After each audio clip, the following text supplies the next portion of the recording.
So if you've done something and you think no one notices, guess what? I'm going to watch you in court. I'm going to watch you shoot at the scene. I'm going to watch you run from the scene. I'm going to watch you enter a car. I'm going to see who you're in the car with. Everything we do in this land is recorded.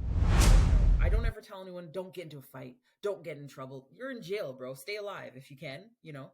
And I can tell you, for the most part, most of my guys don't fight anymore. Loving someone has a rippling effect. That everyone's experience is their own, and there cannot be bad experiences. I spent many years of my life believing that there was a problem that I had to solve. Okay. But the more I tried to solve the problem, the bigger the problem got, because my energy went to problem. Instead of me investing in a problem, why don't I invest in love? Love ripples. It does things. It is possible that you can make more money than anyone ever told you could. It is possible that you are smarter than anyone ever told you that you were. It is possible that you are more handsome, you are more brilliant, you are more special, you are more all the things that anyone ever told you were. When we were talking on the phone setting up this meeting, I was like, is your mixed minorities? Is it black? Is it brown or whatever? And you just said, no, it's all black. That is mind-blowing to me. And that's why when we spoke, I was like, not, okay. Because you knew. There we go. There's my intro. Hey. Powered by Riverside. There we go. Life, love, and legacy. Welcome to the Trent Out Loud podcast. And I am your host, Trent Out Loud. Thank you very much. Sheena, I love sound effects, okay? Get used to it. Perfect. Welcome to the third episode of the Trent Out Loud podcast. And like I said, I'm your host, Trent Out Loud. And I have a very special guest with me today, Sheena Blake Brown. You see? The cheers feel good, right? Thank you. Yes, does it make you feel special? Good. How are you? I'm very good. How are you? I'm good. Thank you. Thank you very, very much for coming on the show. Although I know that we're going to be tackling some very serious subjects today. I still wanted to start it off just light and fun and, just keep it a little bit, lighthearted before we get into kind of, some of these serious issues we're going to be tackling. So I always like to start off the show by letting everybody know how we know each other. And the truth is that we don't know each other at all. So we don't know. I do not know Sheena at all. And so we were introduced by a friend of mine and a friend of yours, Elo. And Elo wrote Elo, sorry. It starts with E though. Yeah. When I was talking to you on the phone, I'm like, am I pronouncing it wrong or are you pronouncing it wrong? So it's Elo, but spelled ELO. Yeah. All right. So she's been letting me call her by the wrong name for all these years, but it's all good. Does. She doesn't really correct anybody. All right. I will call her and talk with her about that. So Elo, yeah, she's amazing. So Elo used to work at Amadeusz, and she contacted me to do some work with the program. We'll get into that a little bit later. And then she helped me when I was writing my first and second book, and she wrote one of the forwards, like the inside flap. So she's just always been super nice with me. And I asked her to come on the podcast to talk about Amadeusz and the amazing work you guys do.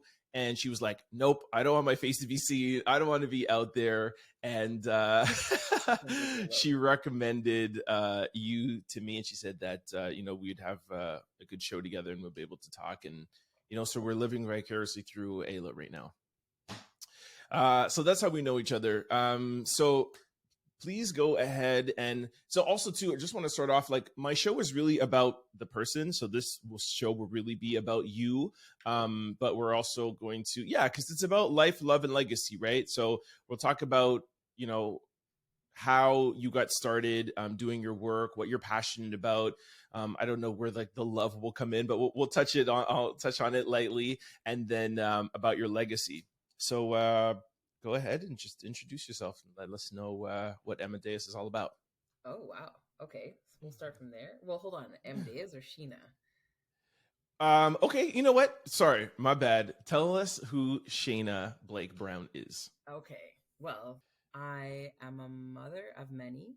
Two children have come from my womb, but the rest have come from my sister's wombs, and I have this wonderful opportunity to raise lots of kids. I also work with Amadeusz, and I have this remarkable privilege of getting to work with young people that are incarcerated or no longer incarcerated, but people who have. It's so funny because it's like what I'm supposed to say is like people who have had run in with the law and things like that, but these are just like they're regular people. They're my brothers, and it's an honor to be a part of their life, and it's an honor to have them as part of my life. What else? I'm a wife. I love being a wife. I have the greatest husband in the world. See, there's the love part. We'll get into that. Yeah, he's the greatest. I manage one of my son's basketball teams, and so we're called Momagers, which is hilarious. But it's really an honor to be a part of the boys' lives in this capacity, and parent council and hockey teams and swimming and all the things. I'm really, really a mom. Okay. Great. Okay, cool. So let's spend the next hour or so kind of like dissecting that. So, just can you just give us a background of what you gave us a background of who you are, give us a background of what Amadeusz stands for, and mission is. Yeah. So Amadeusz works. In 2009, there were some people that had said it's kind of outrageous that people could sit in remand custody and have nothing to do, sometimes for years and years, even though they say it shouldn't be for that long. Explain what remand custody is. Remand custody is when you're waiting to go to trial, waiting to be sentenced. In jail and maybe out of jail, or if you're remanded, that means you're in jail bail. Waiting. Okay. Yeah, for the most part, though, people that haven't gotten bail, like if you've had more than, like if you've had several charges in your life, it is a possibility that you won't get bail and you could sit in jail. So you're in remand custody, sort of awaiting trial to see if you've been convicted, and then you'll have to wait to see if you have been convicted. Then you wait to see what type of sentencing you'd get. Okay. So in 2009, Tina Nadia, who you've spoken with, and a group of people had said, like, this is a little bit outrageous. At the very least, is there a way that we can figure out how to get people an opportunity to complete high school? And so Amadeusz was born out of that concept, whereby they, magically figured out how to get inside most of the institutions in Toronto and provide opportunities to complete high school. Now, flash forward to 2022, people can finish high school through GED, PLAR, which is like adult learning courses where you've already, like, because you're a mature student, you've already done a lot of things in life, so you can get some credits through that way. ILC, like independent learning courses. So people are finishing high school with us at a remarkable rate in 3 different institutions currently. Okay. So that's really cool. And I manage another project called, well, it's no longer a project, another program called Prosper. And we work specifically with young men that have firearms charges. We work on connecting them with resources. So, if you're inside, so we get privileges to be inside, and we, depending on which institution, we sit on the range or we sit in meeting rooms, and we get to work one-on-one with people or in group settings. It just depends on the moment. Okay, so I see. Even I'm learning something, and I know almost everything about you guys. So Amadeusz doesn't only work with incarcerated firearms. It's broader than that. Anybody who's incarcerated, but you work with men and women with firearm charges in Ontario. Just men for now. Mm-hmm. Oh, just men, so no women. Okay. Well. Okay, well, we need to fix that because I'm sure there's some sisters out there that need our help. But Yep. We'll get to that. Okay, so now we understand Amadeusz. We understand you. Let's deep dive a little bit back into you. So, like I said, the show's going to be part you, part Amadeusz. I'm in it. So what is it about working in Prosper that keeps you waking up every morning? They're my brothers. Like, you take care of your people. They take care of me too, you know?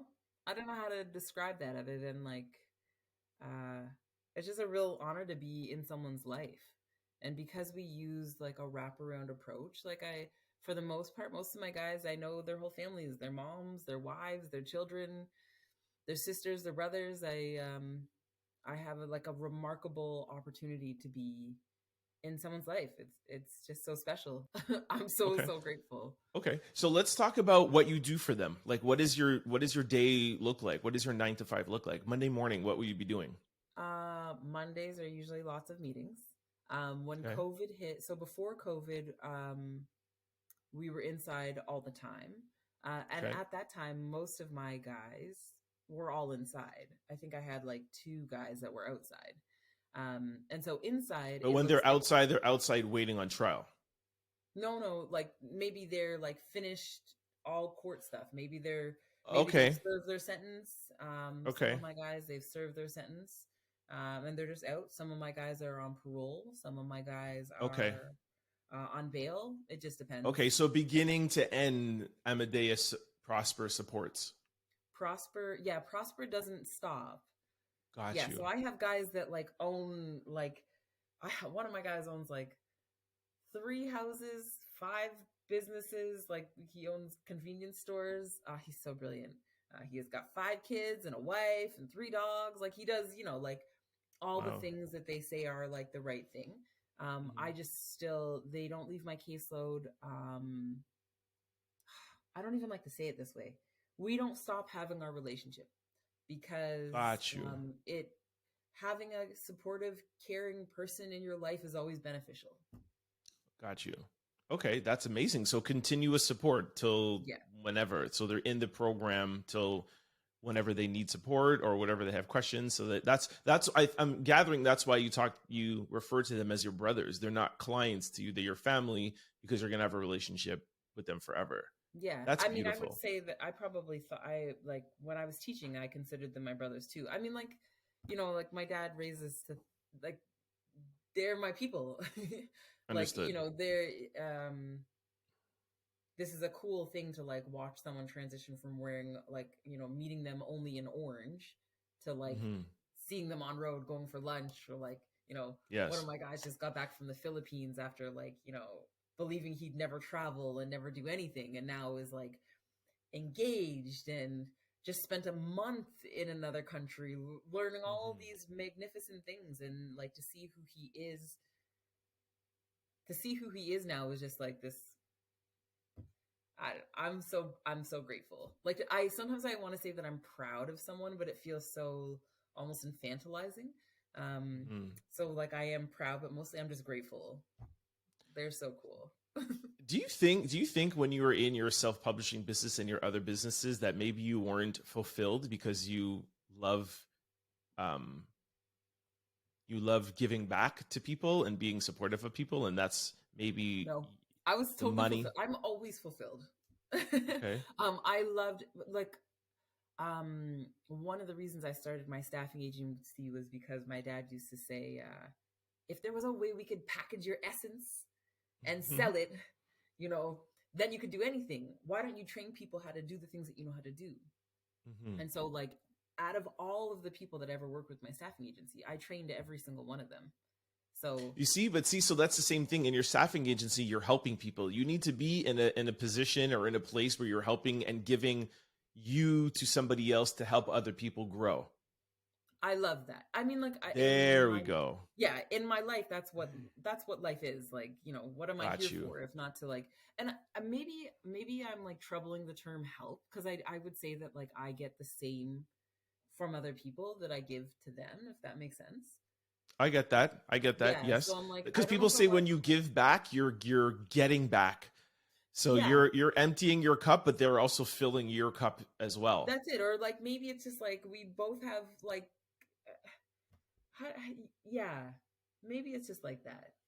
We both have cups, and there are that experiment that the kids do where it's like you put the strings between and it forms these like sugar crystals and it kind of levels out. I don't know if you've seen it, but anyways. No, I haven't.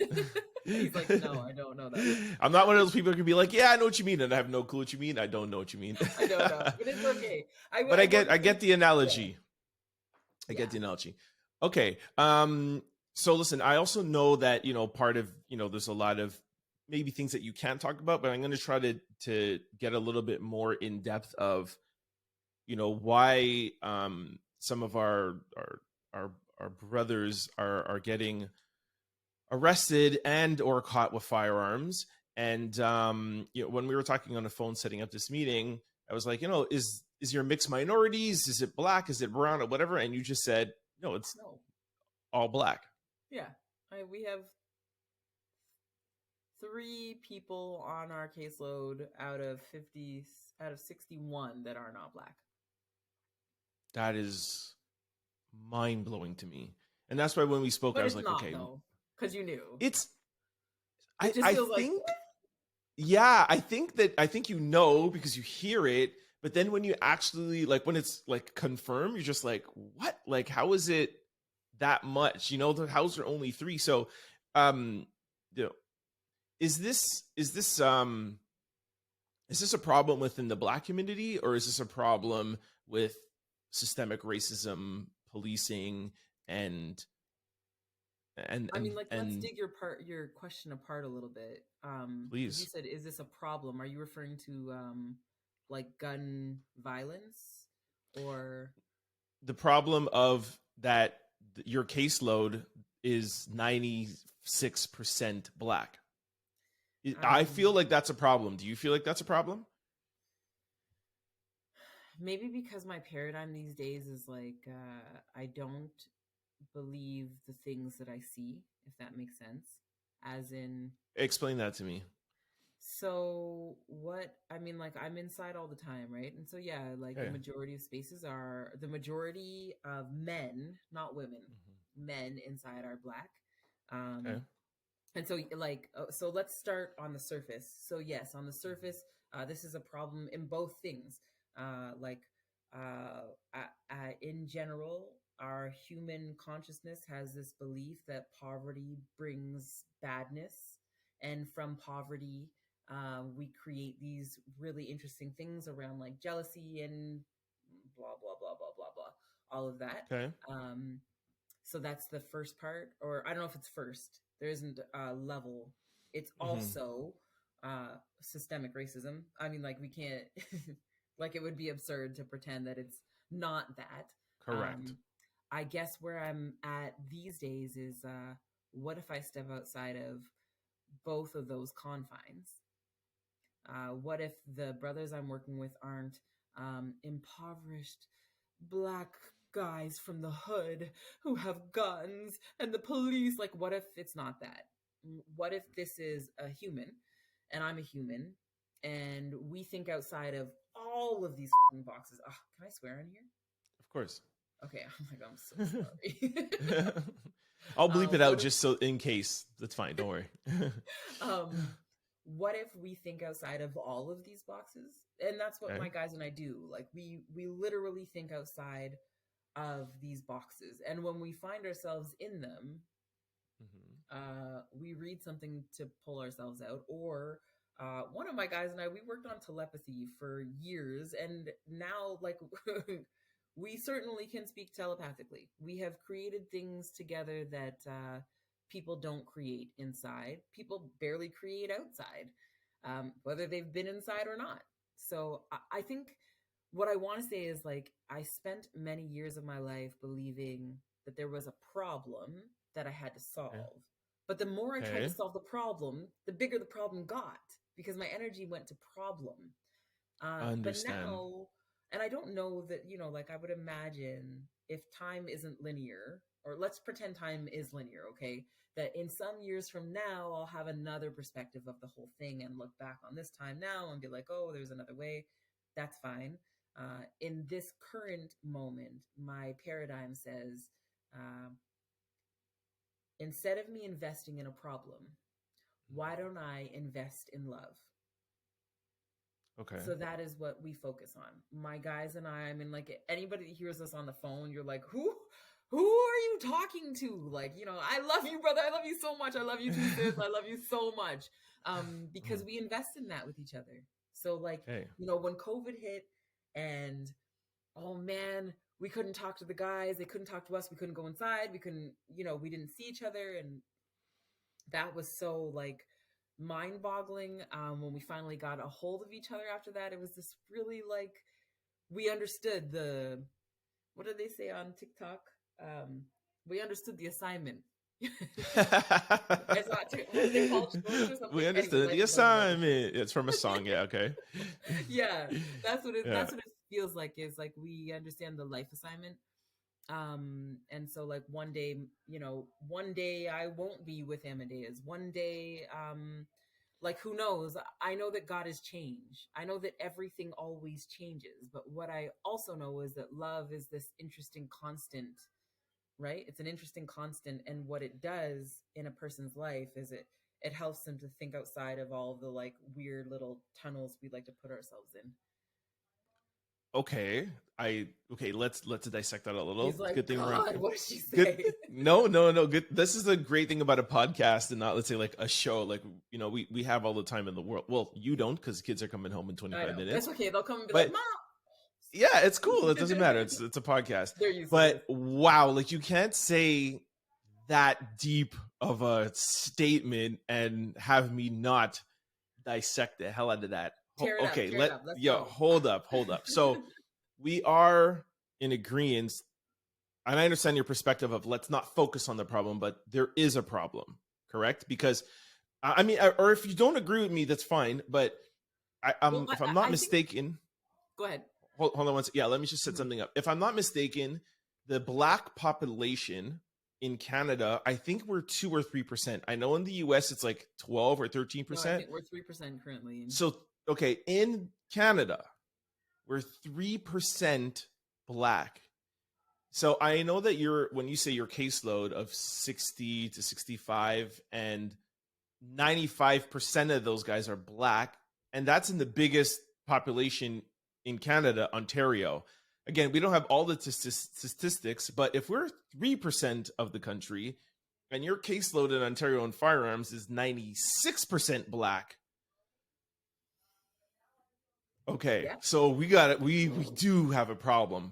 But what you are saying, which I love because it reminds me a little bit of cognitive behavior therapy, which is the therapy that I do. I'm a big mental health advocate. Is okay, we have a problem, but we're not going to sit down on the couch and say we have a problem, this is that, or whatever. We're going to say, okay, consciousness, yeah, right. Like my therapist says, like that's Hollywood therapy, right? Sitting down on the couch and being like, how did I get here? What happened at 5 years old? We could blame white people, we could blame systemic racism, et cetera, et cetera. But why are we going to get caught up in that? And that there's actually a Netflix show that just came out, Schultz, where they talk about, Jonah Hill did it. It's amazing. If you're anybody out there into mental, Schultz. It's ULTZ. Yes, exactly. Okay, I'm dyslexic, so don't ask me to spell things. But yes, I think so. I don't know why I spell so fast. I just like yeah, I've just heard a bunch of like letters, and I was like, yeah, something like that. So, anyways, to get back on track, so he talks about not getting involved in the circle of hate and the circle of like that bad space, and I think that's what you're talking about, where it's like, let's not get caught up in systemic racism. Let's not get caught up in the bullshit. I'll bleep that out too. I just couldn't find a better word. Let's not get caught up in that. And me too. I do too. But then like sometimes or like, like YouTube and some stuff, like they'll flag it and then not share it as much. So let's get this to as many people as possible. Okay. So now we're not going to get caught up in the systemic racism. We're not going to blame white society. We're not going to blame white supremacists. Okay, I'm with that. But for example, let's say like me as a Black man, I consider myself successful. How can I, as a successful Black man, help my brothers that are incarcerated, firearms or whatever charges. Like, I understand you in your position, um, working with Amadeus in your full-time job, and you want to give back with love, but how do I and the rest of the um black men or even white men or any men or women that want to help, how do we get back? Like, how do we help solve this? I know you don't want to say a problem, but how do we help? Like, is it only love? Like, Well, support? I Is that mean, the you only sound like you way? have sort of an answer inside of you. So what is your thought? My thought is, I don't know. Like, I don't know what to do, right? Like, I've worked with Amadeus before. We did the chains over chain. What was it? Chains over chains. So we Change did over the hoodie. chains. Yeah, chain over chains. So we did the logo, we put it up on the website, we sold, I can't remember how many, we donated all the money and profits to you guys. I bought like 100 books for your guys. I don't remember the name. Those guys are going to be so mad at me, but it's like something to like checks over strikes or something. Yeah. Don't be a waste suit. Don't be a waste waste suit. suit. Yep. Yeah, don't be a waste suit. So those guys reached out to me. Shout out. Sorry if I don't remember their names right now, but I'm super bad with names. So they reached out to me. They were putting out their book. So I bought 100 books. I gave it to you guys. You guys gave it to our brothers that are locked up that you work with. So I know that there's some things that I could do. But what I'm saying is that, how do we help take that 3% of the population and bring your caseload to, I don't want to see anybody in jail, but not have so many black people in jail? This is my question. Yeah. Well, my first thought is, I don't know. My next thought is, and like, people think that I'm crazy for this, but I don't really care. Collective consciousness is how we are everywhere that we are. Okay. Explain And to so, what like, does collective consciousness mean? meaning the way that we all think about it. For the most part, Okay. everyone thinks that this is a big problem. And the more we think it's a big problem, the bigger the problem is. Instead of like, what does it look like for Trent to continue to shine? And when he sees his brothers, he lets them shine too and loves on them. What does it look like for, instead of, look, in our community where we live right now, one of the young people was just transitioned. He just died. He was shot. This was last week. And this is a young man that's dear to all of us. For my birthdays, we have a big party in the park. I always want to race everybody. I am not fast, but I always try to convince him that I am. So anyways, we do lots of races. He always beats me. Obviously, he's fast. He's young. It's fine. Mm-hmm. It was such a devastating thing. That was my first thought. Like, this is so devastating. My first thought. Then I realized that the more I focus on this devastation, the more I see it. I just keep seeing it everywhere. Oh, Jamestown shooting, Rexdale shooting, Regent shooting. Okay, what if I stop seeing it this way? What I know is that everyone will die. I know this for sure. We all know this. It's something that we don't talk about in our society for some reason. Somehow there's always a way that you could die wrong. I don't know how you die wrong, but we're definitely gonna die.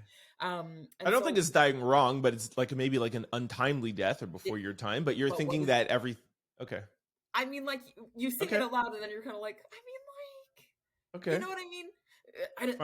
It's an avoidable death. Like, it's it. And I'm not saying this to be like, we ought to have gun violence. Not, I mean, like, the antithesis of that. It's more,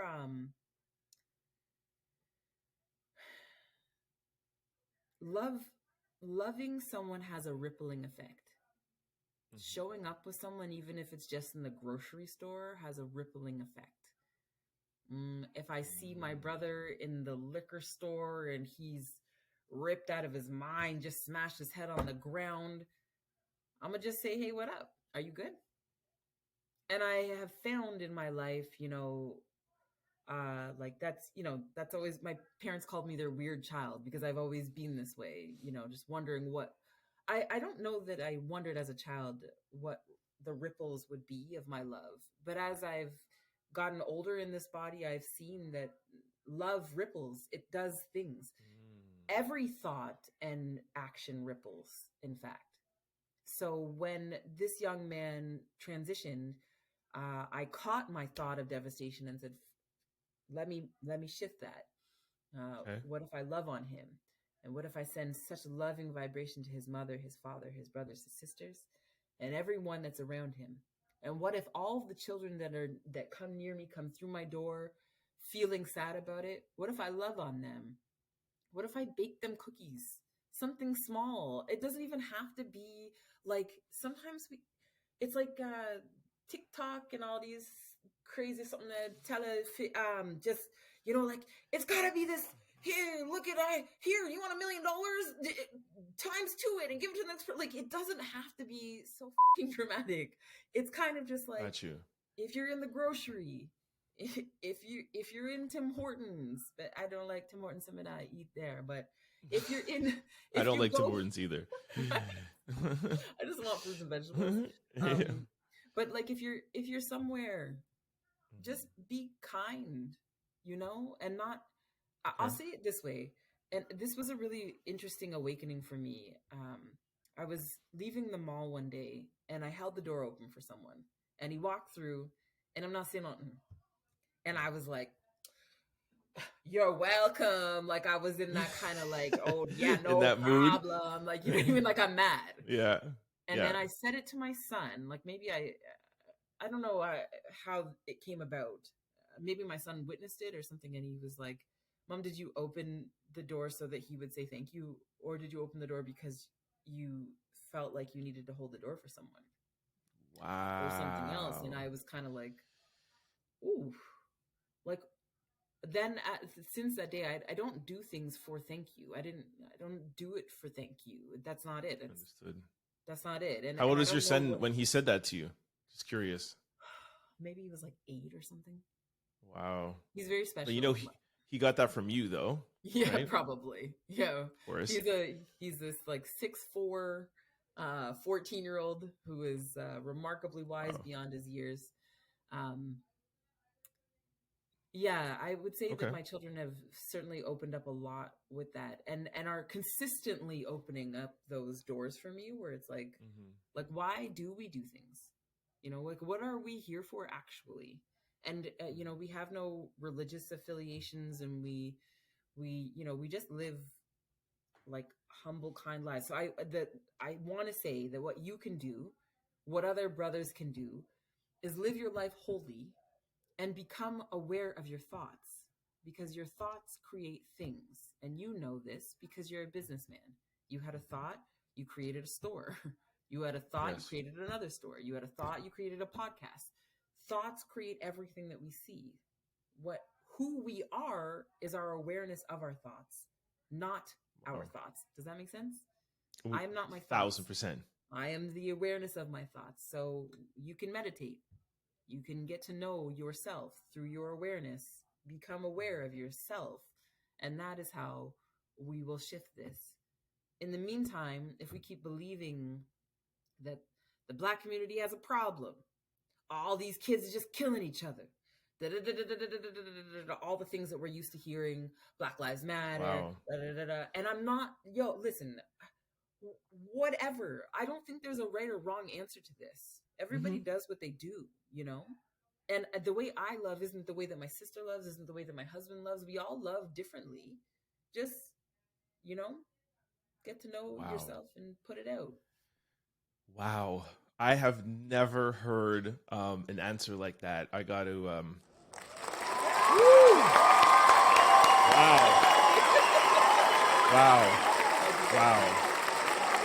Wow. That was impressive. That was impressive. And it's funny, right? Because remember when we said, life, love, and legacy? I'm like, I don't know where we'll find. Like, you just covered the whole entire love section. Shoot. Love and legacy right there. That is brilliantly said. And what you just said is the entire reason why I wanted to start a podcast. And the podcast is not for other people. If one person watches it or a million, it's great. It's really for me to meet and interact with people and learn. I get and that. I have always been so focused on my anger towards um systemic racism, white supremacy. My grandmother was brought up. I start off my book with talking about my grandmother's journey of coming from Jamaica, coming to Canada, her civil rights and her human rights being violated, and it angers my soul that she had to go through that.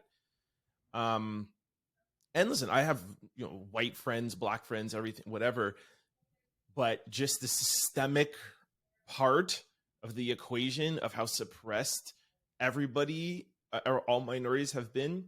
And you just taught me that the more I focus on that, and sorry, before we even get to that, so part of my resilience and my fight of being an entrepreneur is to be like, my grandmother came here and she sacrificed, so I have to be great and I have to do this and I have to be all of these things for her and for my mom and my dad coming here and this sacrifice that they have made. And what you're saying is that that's not wrong and it's great and that's part of my success.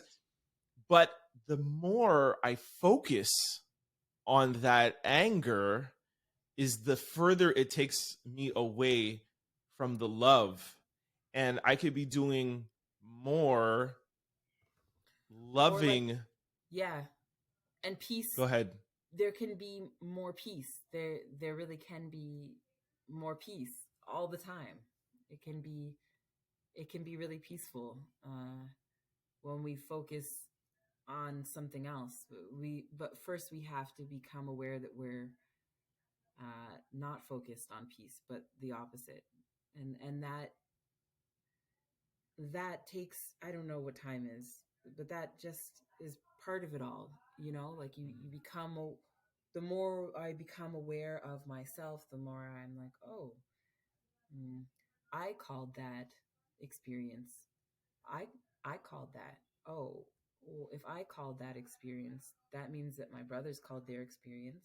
Okay. Mm-hmm. One of the things that I've really, I'm so grateful to have this awareness from my work is there was a time where I used to be like, oh, I don't want my guys to have this experience. I don't know, there's a fight in the range and like, I don't want them to have this experience. That was my, my expression with it in the beginning.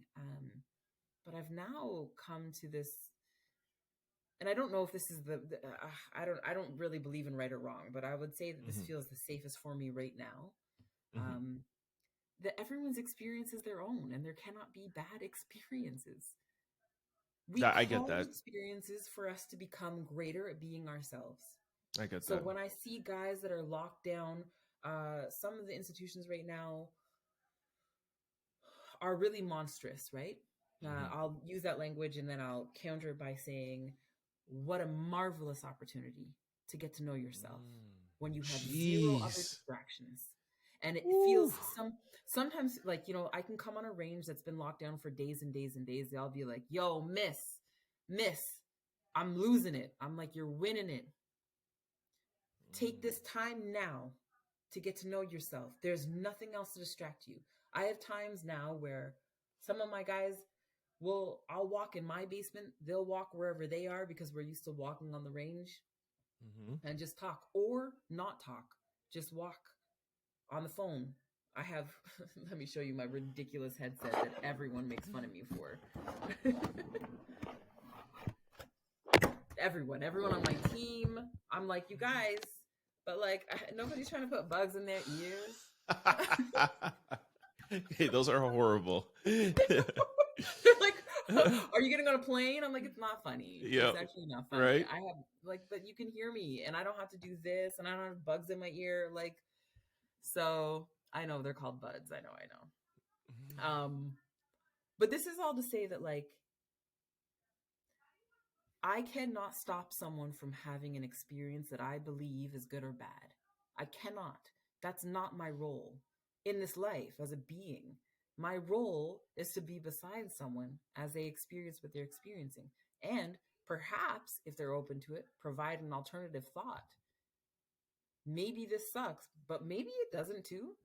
And I say this mindful that there are times where I am going through something and my brothers will be like, yo, what if you look at it this way? True. Oh yeah, that does provide me more peace. Okay. Wow. They do for me as much as I do for them is how I feel about it. Yeah, that's what we talked about earlier, right? Like Yeah. you're filling up their cup and they're filling up your cup. And it's Yeah. beautiful, like when you have taught somebody something. It happens to me all the time. You teach somebody something and then they say what you said back to them. I'm like, yo, don't use Trent on Trent. I'm like, nah, don't try to do that. But they're right, exactly. But they're so right. Like you're pissed, Yep. but they're right at the same time, Yep. you know? Yep. I love what you said. During lockdown, COVID, I end my second book with like me coming back from Barbados with alcohol poisoning, drunk in my own barf on my bathroom floor. Like I was a wreck. I was losing all kinds of money. My business was failing, and I turned to alcohol and partying and traveling to try to. Now I've realized I was self-medicating myself. And when COVID hit, and everyone's like, "Oh my gosh, lockdown, whatever, blah blah," I was like, "Thank the Lord," because I would have been dead if that never happened. You could have kept going, yeah. So I kept going, but I wasn't strong enough at that point to stop myself. And I wasn't confident enough to say no to people that I was partying with, that I was, doing all of these things with.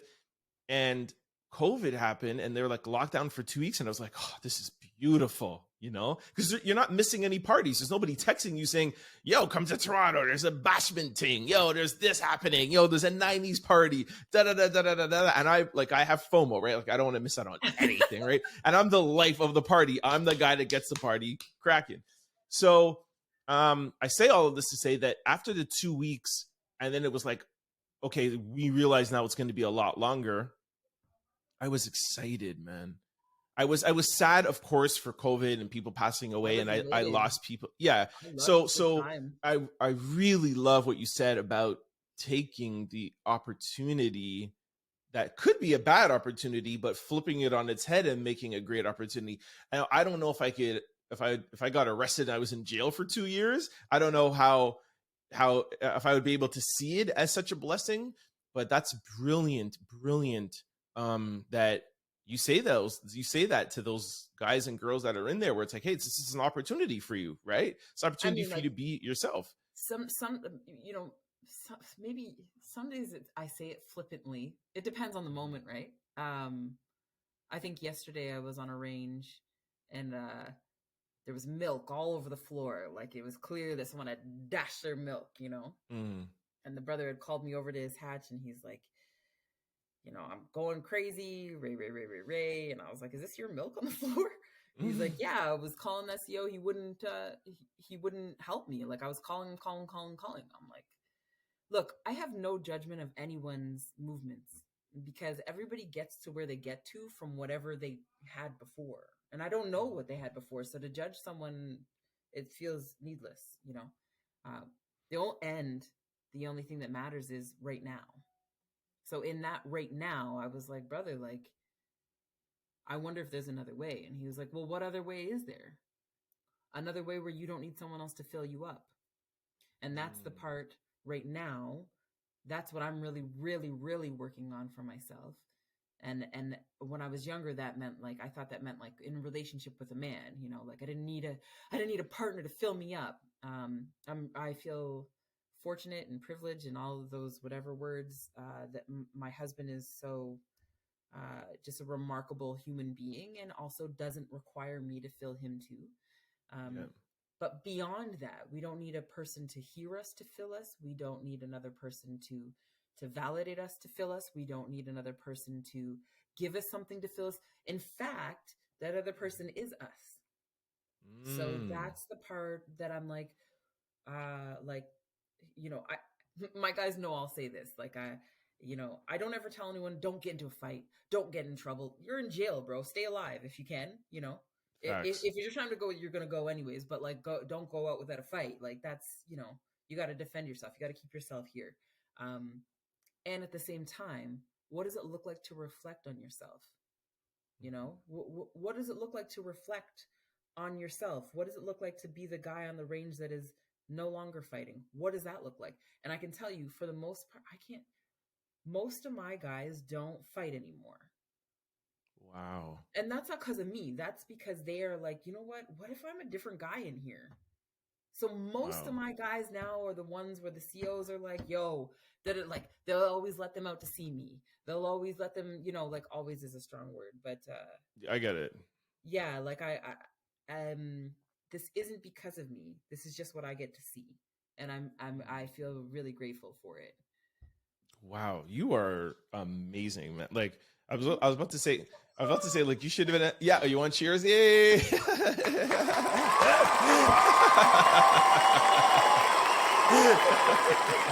I love that. Yeah, but you did say you love the sound effects too, right? So I feel you. No, what I was about to say is like, oh my gosh, you should have been a therapist, but you pretty much are. You're a therapist for. I did actually do that with people that were in palliative care. Wow. And perhaps I'll do it again in my life, but I also have recognized that talk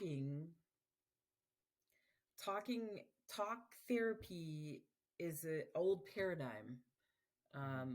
I think now more somatic therapies, like I'm a reflexologist, there are more ways to touch a person's body, to allow a person to interrupt the stress in their life so that they can see who they really are instead of needing to talk about all the stuff.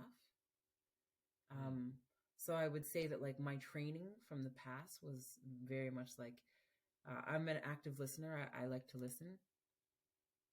But my guys and I will spend a lot of time in silence, sitting still, let our bodies like relax all the way, instead of needing to be like, and I feel this, and I feel this, and I feel this, and that, and that, and that. And there's nothing wrong with that. I'm not judging that. Please, God, I don't want to hear like, and then this lady came on the show and she said, you can't do talk therapy. Like, no, I don't feel like that. If that's your thing, that's your thing. It's just, as I age in this physical body, I have been seeing more of like interrupting stress is a really valuable thing.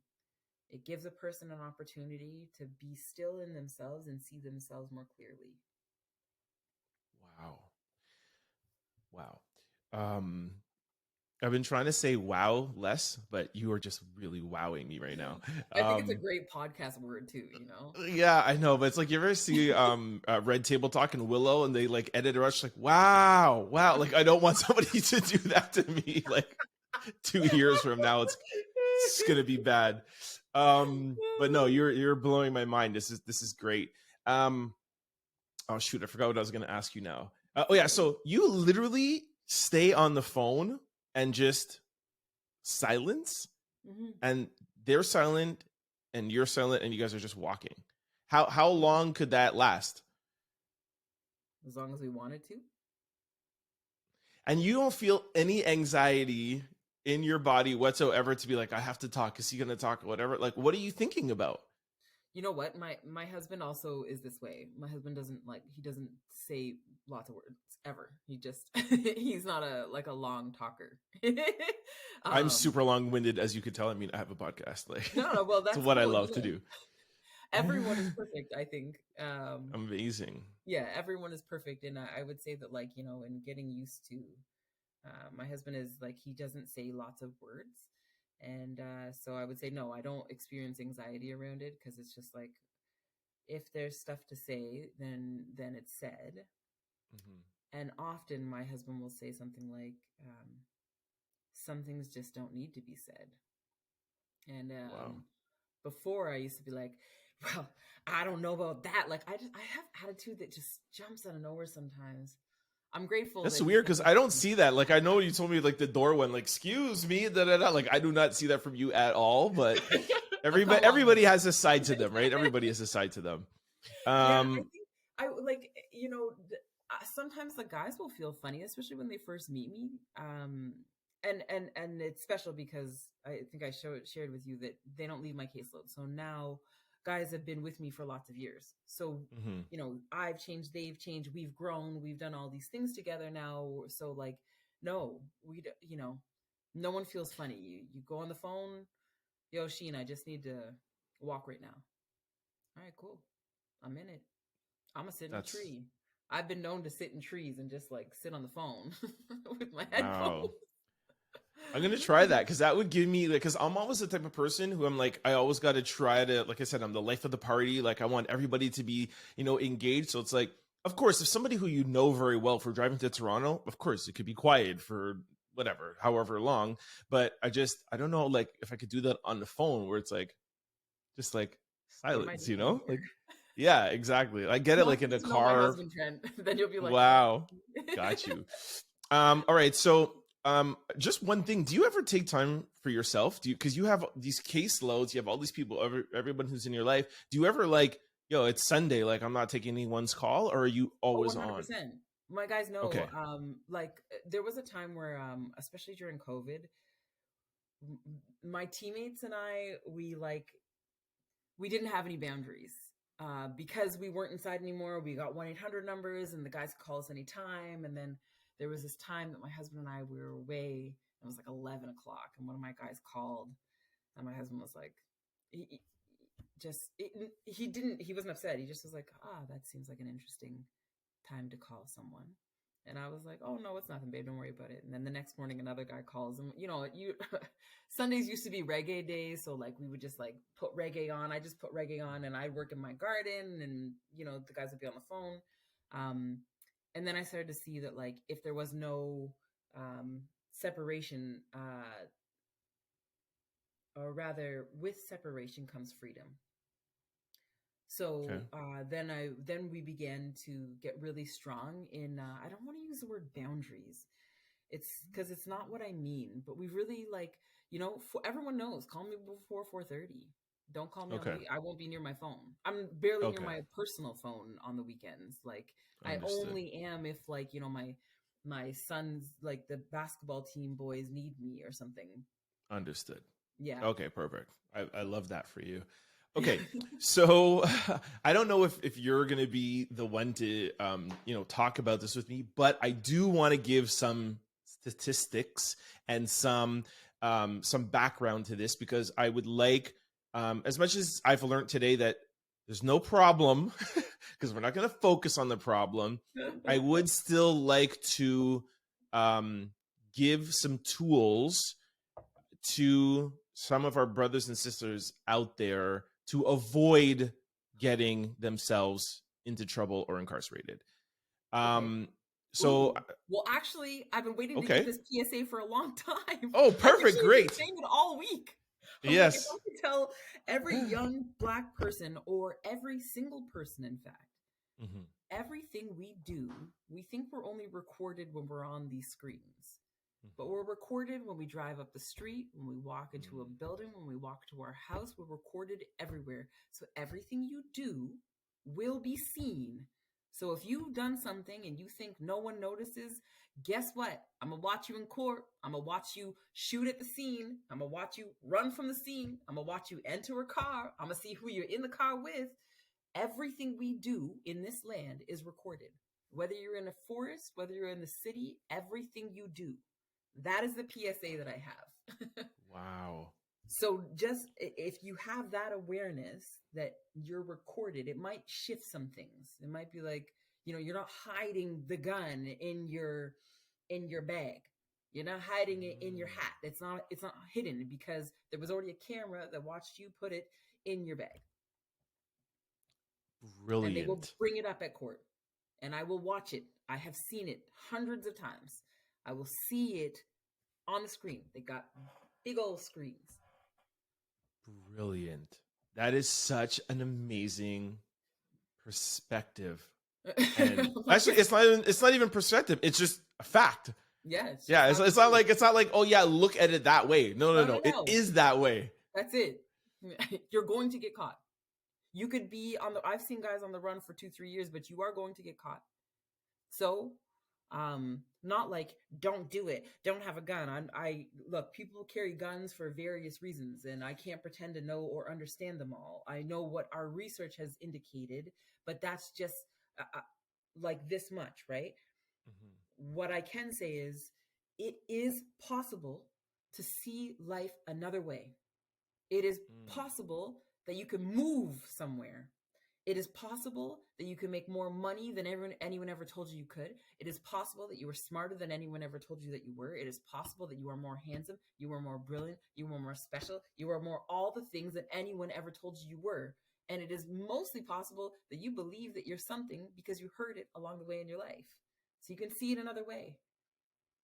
There's an alternative. Oh.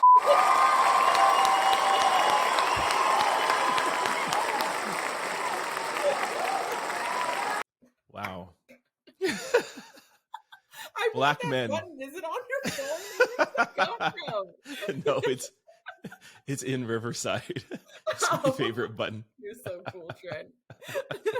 Thank you. That is you are friggin' amazing. You're beyond cool. Oh gosh, I am going to chop that up and put that on Instagram in a reel and replay. Oh, cool. There is so many other alternatives.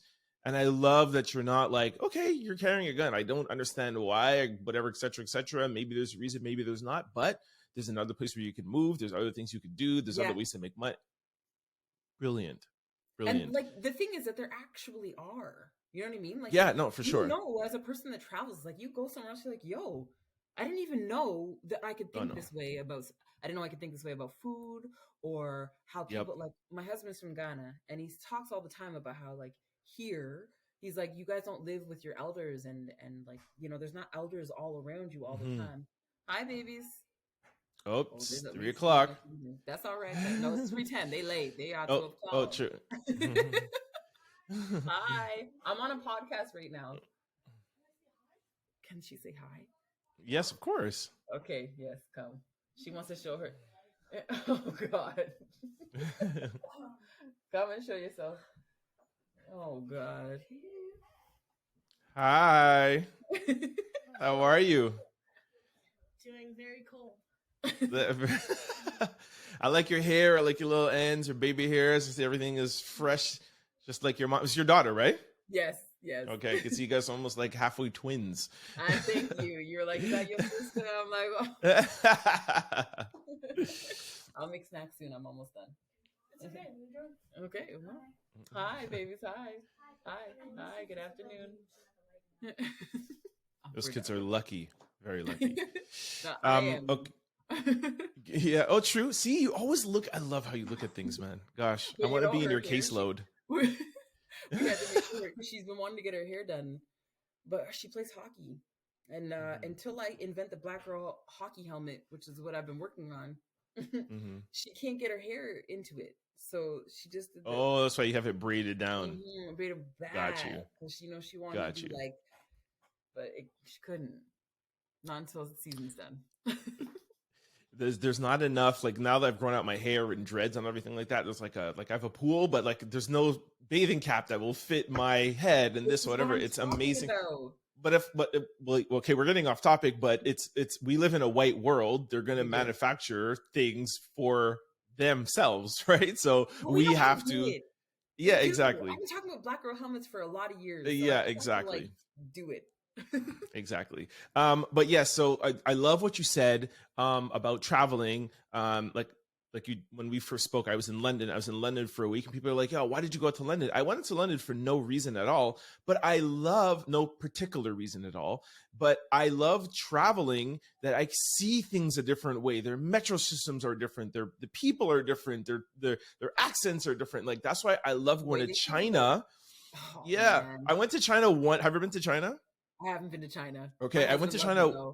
Yeah, I went to China one time. I went back 3 more times in the same year. That's how mind blown I was.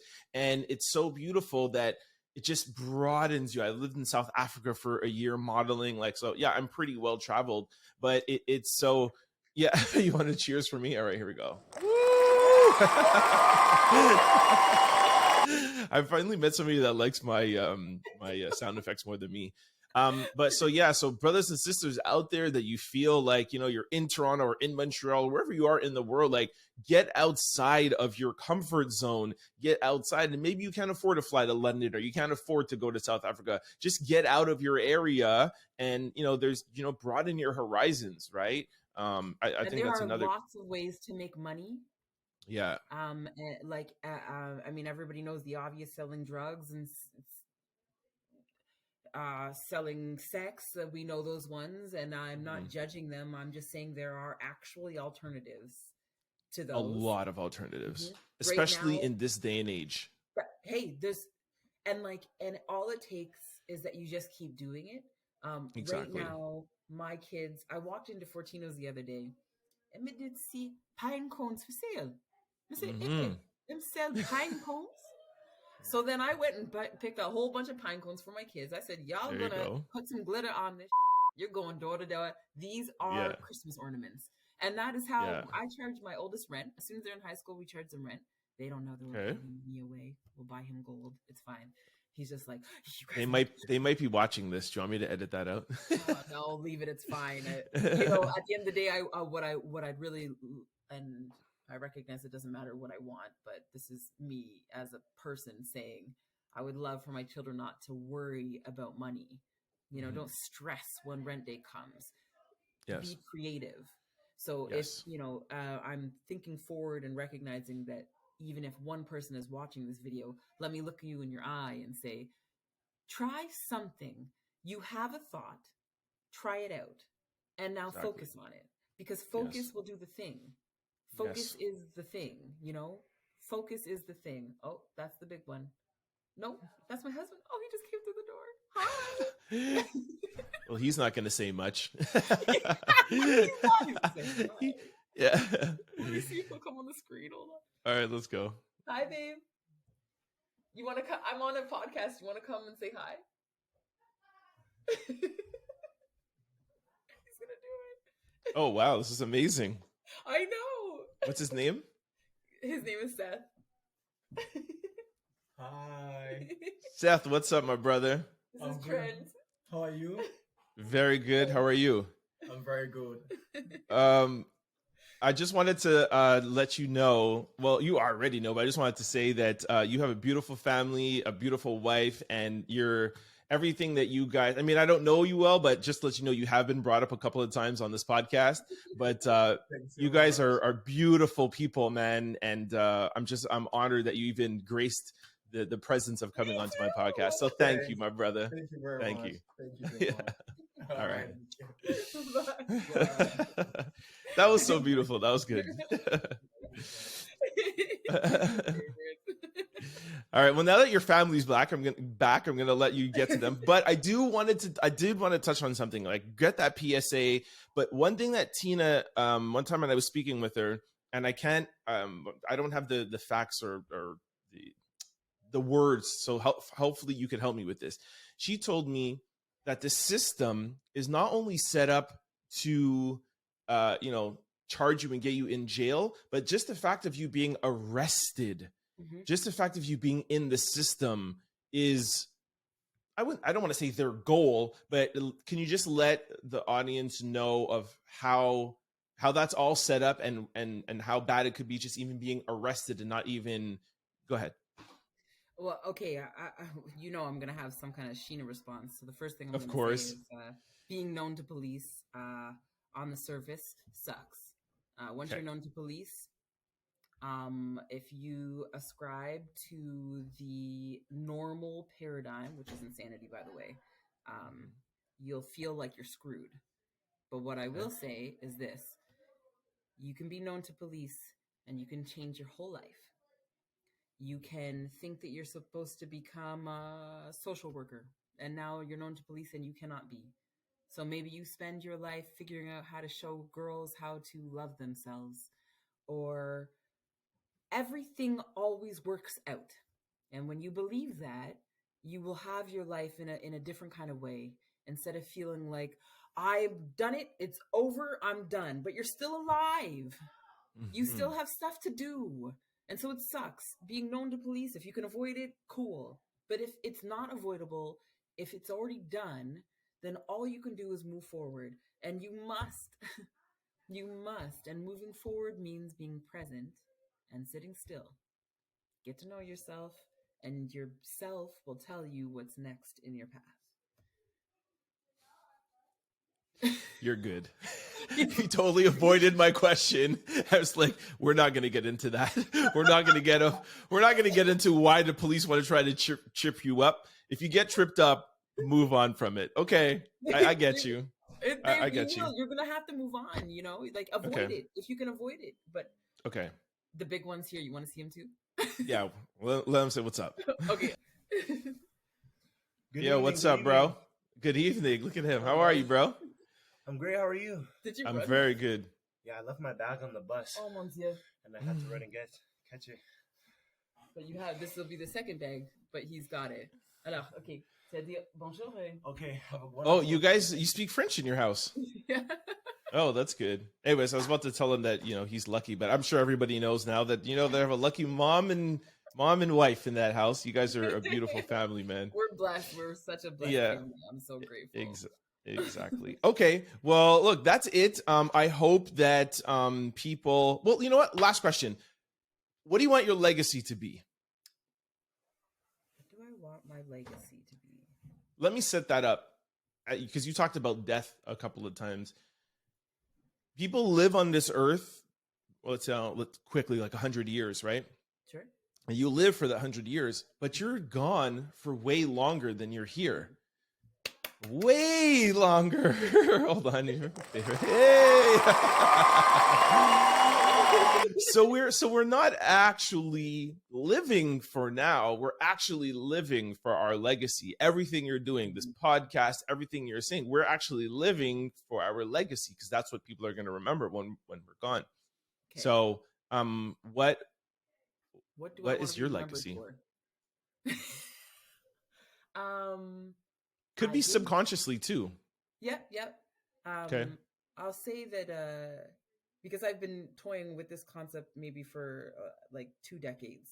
And I want to say that I give thanks that my love ripples bring more greatness, reminders of other people's greatness, reminders. Like, I give thanks that, one day, Trent, you're like doing something and I don't know what's happening, but you're like, what was that lady that I talked to and she had all those kids? What was that lady? And that you feel this like well of love in you. I give thanks that all of my guys, I've been thinking about this, like if I'm planning that my husband and I die together, like maybe in 100 years from now, actually I've been wanting to do it, like drive off like on a motorcycle, but he's not into it. So anyways, we'll leave that alone. I'm like 100 years together. Anyways, I'll leave it alone. That's a whole other podcast for a whole other time. Yeah. But, wow. If I happen to end up, my body is ill, I would love all of my guys to be there. I would love all of those pieces to be like, what if we just loved instead of, and what if I love myself? If that would be my legacy, for everyone to just love themselves deeply. Because when you love yourself deeply, you will love others. You will have no choice. If I like really love myself, and I don't mean like I'm gonna go get my nails done and not that there's anything wrong with it. Go get your nails done if you want to. I just do too many dishes to do them. I love that you clarified that. Yeah. Tell them what loving yourself is. Yeah, that's sitting still. That's taking time in the morning. That's if you somehow believe that your belly's too big, or your nose is too big, your eyebrows are wrong, that you reverse that you say, oh, this belly is so sweet. These eyebrows are so sweet. Oh my gosh, these ears are so sweet. Like, where did this come from? Like, I am a blessing. How could I be born wrong? This is the perfect body for me. I'm so grateful. Yeah, that would be my legacy. People feel this way about themselves. Wow. Okay. Last round of applause. Whoa. Love that. that was brilliant. Brilliantly said. I really love that. And I love myself. I don't have a problem with that.